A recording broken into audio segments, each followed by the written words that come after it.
بسم اللہ الرحمن الرحیم۔ السلام علیکم ورحمۃ اللہ وبرکاتہ۔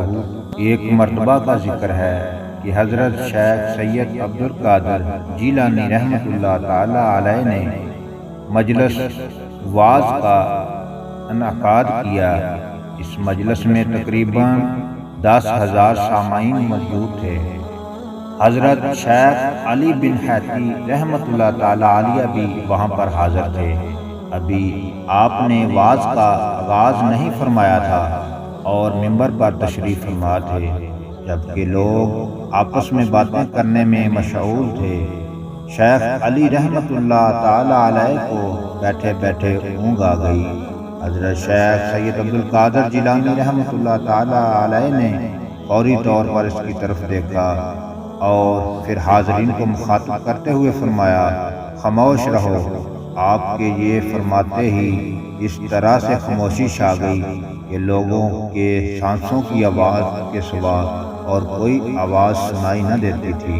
اس کے بعد آپ منبر سے نیچے تشریف لائے اور شیخ علی رحمۃ اللہ تعالی علیہ کے سامنے مودمانہ انداز میں کھڑے ہو گئے اور ان کے چہرے پر اپنی نظریں جما دیں۔ حاضرین مجلس اس صورتحال کو دیکھ کر حیران ہو رہے تھے۔ تھوڑی دیر کے بعد شیخ علی رحمۃ اللہ تعالی علیہ کی آنکھ کھل گئی۔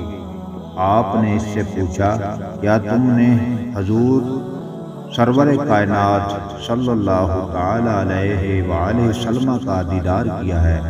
انہوں نے جواب دیا، ہاں، میں نے ابھی حضور نبی کریم علیہ الصلوۃ والسلام کا دیدار کا شرف حاصل کیا ہے۔ اس بار حضور غوث اعظم رحمۃ اللہ تعالی علیہ نے فرمایا، حضور انور علیہ الصلوۃ والسلام کی آمد پر ادب احترام سے کھڑا تھا، اور تم یہ بتاؤ کہ تمہیں حضور صلی اللہ تعالی علیہ وآلہ وسلم نے کوئی نصیحت کی ہے؟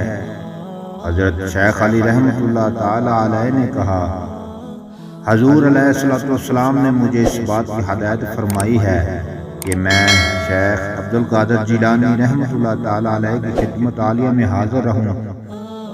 یہ سن کر آپ نے فرمایا، اے علی، جو تمہیں حالت خواب میں دکھائی دیے ہیں، میں انہیں بیداری کی حالت میں دیکھ رہا تھا۔